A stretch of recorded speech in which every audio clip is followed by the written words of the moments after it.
खबर है मालदा से। 28 नवंबर को मालदा के गाजौल में 3 दिसंबर को होने वाली मुख्यमंत्री ममता बनर्जी की पार्टी रैली को लेकर एडमिनिस्ट्रेटिव एक्टिविटी अपने पीक पर पहुंच गई है। इसी के तहत मुख्यमंत्री की सिक्योरिटी के इंचार्ज पुलिस अधिकारियों ने शुक्रवार को गाजौल कॉलेज ग्राउंड में मीटिंग वेन्यू का दौरा किया। डिस्ट्रिक्ट पुलिस के कई टॉप अधिकारी मौजूद थे। डिस्ट्रिक्ट तृणमूल के कई नेता मीटिंग के ऑर्गेनाइजर थे। आज ग्राउंड के इंस्पेक्शन के दौरान district Trinamool president Abdul Rahim Bakshi, district Trinamool spokesperson Ashish Kundu, Gajol block Trinamool president Rajkumar Sarkar, district council member Sagarika Sarkar, Trinamool youth Congress block president Surjit Saha और दूसरे लोग मौजूद थे। सभी की मौजूदगी में मुख्यमंत्री की सिक्योरिटी के इंचार्ज पुलिस अधिकारियों ने गाजौल ग्राउंड का दौरा किया।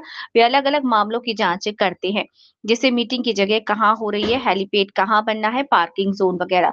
पता चला है कि वे इस बात की अच्छी तरह से जांच करते हैं कि मुख्यमंत्री की सुरक्षा पक्का करने के लिए किस तरह से कदम उठाने की जरूरत है।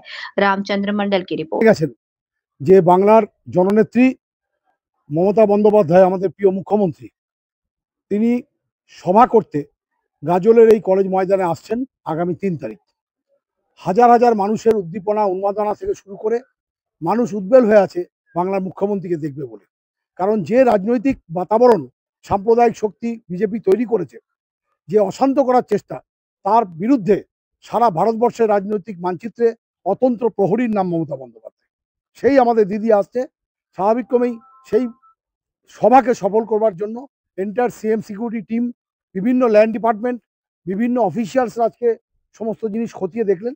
আমাদের 2টোর সময় এএসএল মিটিং আছে, সেখানে সমস্ত দায়িত্বগুলো কারা কিভাবে করবেন সেগুলো রেসপন্সিবিলিটি ফিক্স আপ হবে। তারপরে যেহেতু খুব শর্ট পিরিয়ড, খুব তাড়াতাড়ি এই মানে সভাটাকে যাতে সাফল্যমণ্ডিত করা যায় বিভিন্ন লজিস্টিক্যাল সাপোর্ট দিয়ে আমাদের জেলা সভাপতি